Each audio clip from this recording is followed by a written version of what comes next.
yang Pak Jokowi hitung, kayaknya kalau dari sisi tren Prabowo akan lebih kuat.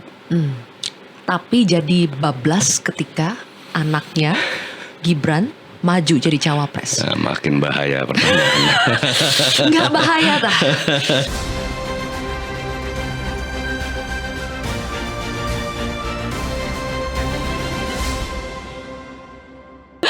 Oke, tapi menarik ya kalau sampai entah masukan dari mana kemudian diturutin oleh Pak Jokowi, akhirnya keluar kata-kata narasi rambut putih, ciri-ciri pemimpin itu dan sebagainya.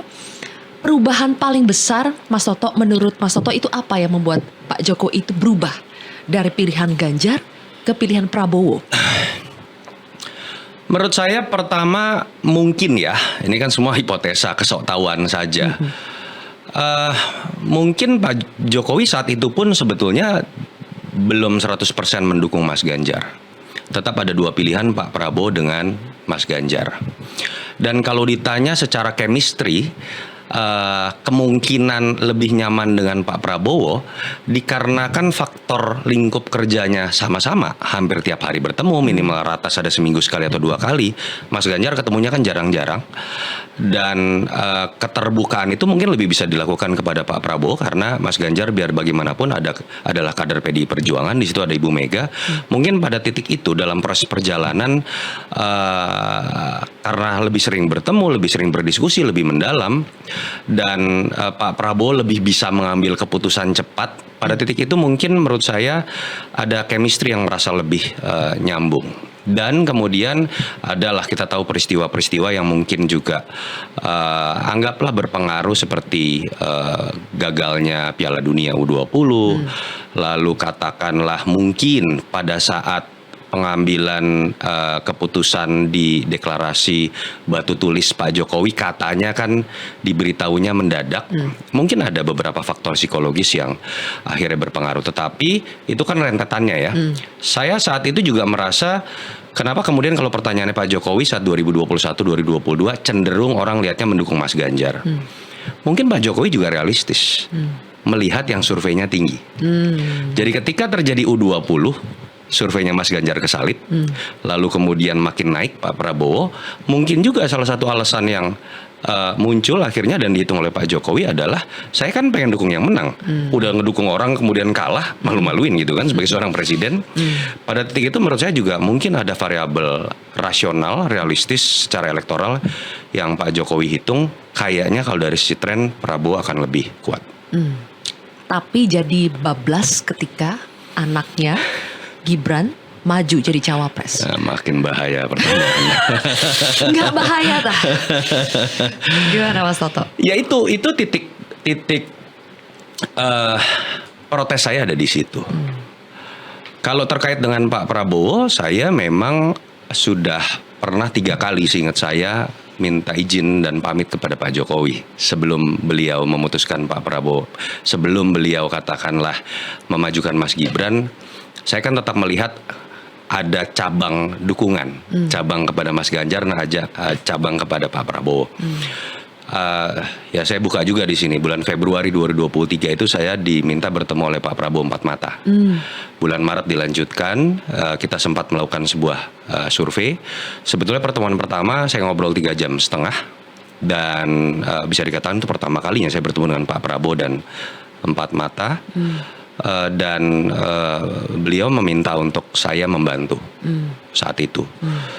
Beberapa minggu kemudian saya dipanggil Pak Jokowi, saya langsung lapor, Pak, saya diajak ketemu oleh Pak Prabowo, saya belum lapor ke Bapak, mohon maaf saya bilang. Dan saya agak kaget sih jawaban Pak Jokowi. Iya saya udah tahu loh, saya kaget kalau udah tahu gitu, malah kan dalam hati kita apa dia yang nyuruh gitu ya, jangan-jangan. Tapi pada titik itu dalam sebuah obrolan saya juga bicara, Pak kalau Bapak dukung Prabowo saya hormati, tapi saya sulit untuk membantu karena mungkin subjektivitas saya sebagai seorang aktivis.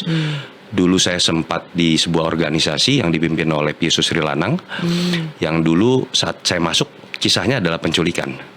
Dan walaupun kemudian Pius menjadi anggota Gerindra gitu ya, tapi saya punya subjektivitas yang sangat besar di situ. Dan ya akhirnya berjalan seperti itu. Nah kemudian ketika Mas Gibran kemudian maju, Saya ingat pamitan saya terakhir itu ke Pak Jokowi bulan Agustus itu 2023. Terakhir saya bilang saya nggak bisa bantu. Seingat saya saat itu Pak Jokowi bahkan masih berbicara minta tolong saya ngobrol juga dengan Mas Gibran untuk ya terus terang saat itu Pak Jokowi lebih mengarahkan beliau Mas Gibran. Jadi beliau nih gara-gara udah terpilih wapres gitu ya, ceplosan lebih ke arah ke DKI. Jadi kalau sampai ditanya Agustus 2023. pengalaman saya pribadi menyatakan seperti itu, bahwa sampai saat itu yang saya dengar langsung dari Pak Jokowi, beliau pun belum merasa srek dengan isu-isu terkait dengan Mas Gibran menjadi cawapres. Tapi kan apakah Pak Jokowi terbuka dengan saya apa adanya atau tidak saya nggak tahu. Dan memang mungkin beliau karena beliau tahu saya sering WhatsAppan, rajin komunikasi dengan Mas Gibran as a friend gitu ya. Dan memang betul saya rajin WhatsAppan, tukar pikiran juga. Tapi setelah itu apa yang terjadi udah misteri buat saya. Itu terakhir komunikasi dengan Pak Jokowi. Dengan Pak Jokowi empat mata yang biasanya rutin terakhir Agustus 2023. Apakah pada saat itu Mas Toto sudah tegas mengatakan bahwa saya tidak bisa bantu Prabowo, saya tidak bisa bantu Gibran? Ya, saya pamit 3 kali kalau terkait dengan Pak Prabowo. Tetapi terkait Mas Gibran saat itu tidak ada perdebatan karena saat itu posisi Pak Jokowi ketika bertemu dengan saya malah dalam posisi juga saya membacanya tidak seret. Oke. Terus yang ketemuan dengan Pak Prabowo ini itu udah kebanyakan bocorannya nih. Loh memang si paling kontroversi ini memang Kayaknya tuh, mengundang bocor-bocor kayaknya seperti di WhatsApp ini. bukan bahas ini. Aduh, gue kurang ilmunya nih gara-gara kelamaan masuk TV nih.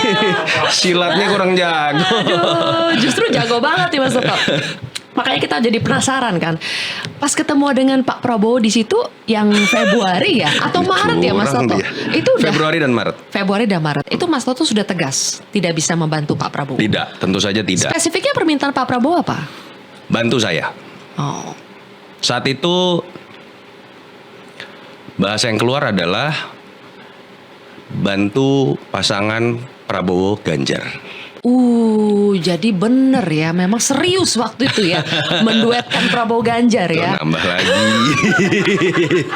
Ya, kalau saya memang apa yang saya rasakan langsung ya dan alami langsung ya saya ceritakan. Toh sekarang sudah menjadi sebuah sejarah. Saya pikir kalau saya buka bisa jadi pembelajaran politik. Ada hal-hal empiris yang pernah terjadi dalam sejarah politik 2024. Terus Mas Toto terkejut gak ketika diminta bantuan Prabowo Ganjar itu? Atau Tidak. sudah menduga? Tidak. Saya merasa saat itu mungkin bukan hanya saya ya. Kalau saya lihat dari pertemuan-pertemuan Pak Prabowo yang minimal diposting di IG Pak Prabowo, saat itu mulai terlihat sekali Pak Prabowo mungkin memanggil beberapa orang yang dianggap dekat dengan Pak Jokowi. Salah satunya yang diposting oleh, saya lupa apakah di IG Pak Prabowo atau Wisnu Tama diundang juga. Itu kan orang yang sangat dekat dengan Pak Jokowi ya. Jadi saya menangkapnya saat itu adalah ini upaya Pak Prabowo. Saat itu isunya kalau tidak salah timingnya tuh hampir bersamaan dengan pertemuan di Kebumen yang di Pematang Sawah itu. Yang Jokowi, Ganjar, Prabowo. Iya. Saat itu kan orang perang tuh pendukung Prabowo bilang Prabowo Ganjar. Pendukung Ganjar bilang Ganjar Prabowo. Iya. Surveinya saat itu masih lebih tinggi Mas Ganjar sehingga lalu kemudian PDI Perjuangan juga lebih tinggi dibanding Gerindra. Jadi dalam logika elektoral orang lebih mungkin melihat Ganjar Prabowo. Saya menduga Pak Prabowo ya tentu saja dan saya sangat mengerti beliau tidak ingin menjadi nomor 2. Salah satunya kan ingin memastikan dukungan dari Pak Lurah gitu ya sebutannya. Itu adalah ketika bisa mendekati orang-orang yang mungkin dianggap dekat. Mungkin saya salah satu pengamat yang dianggap dekat. Mungkin ada pengamat-pengamat lain juga nggak cerita, saya nggak tahu ya. Tapi Wisnu Tama saya lihat juga diajak bertemu. Katakanlah ada media saat itu yang diajak bertemu Mbak Najwa Shihab, Nana. Mungkin juga itu bagian dari upaya-upaya itu. Jadi saya diminta saat itu saya mengatakan terus terang bahasa saya harus tunggu Pak Jokowi seperti apa. Dan memang saat itu kita tidak bisa membaca secara absolut gitu ya. Dan kemudian Saya melakukan survei 1 kali, saat itu Pak Prabowo nomor 2, Mas Ganjar nomor 1, Mas Anies nomor 3. Kalau saya tidak salah bulan Februari Maret gitu ya. Dan ya sudah, setelah itu saya bertemu lagi bulan Maret. Yang TikToknya kan nama Mayor Teddy nih yang sekarang lagi terkenal banget.